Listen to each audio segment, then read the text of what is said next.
around the Department of Defense. This is your daily news brief. A new commander and a new facility. I'm Mark Weeks.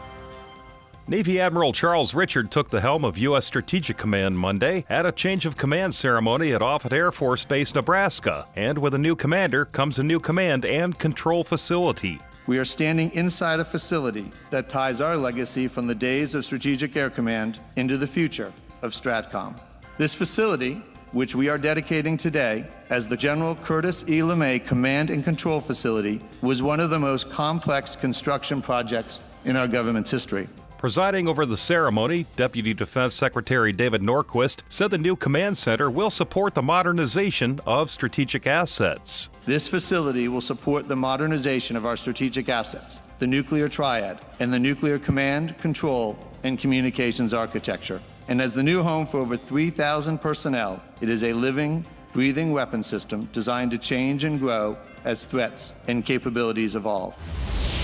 Defense Secretary Mark Esper met with his Philippine counterpart in Manila and said the two countries' alliance remains strong and continues to adapt to meet the challenges of the future. Today, I reiterated the United States' commitment to the 1951 Mutual Defense Treaty, which applies to the entire Pacific region, including the South China Sea. It is crucial that we stand together to preserve freedom of navigation and overflight and other lawful uses of the sea. The Secretary also said counterterrorism remains an important part of the U.S.-Philippine relationship.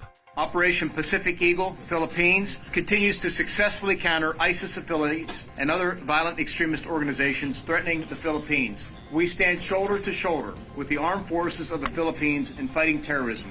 The United States remains committed to supporting the Philippines' continued efforts to deny terrorist groups a safe haven in the region.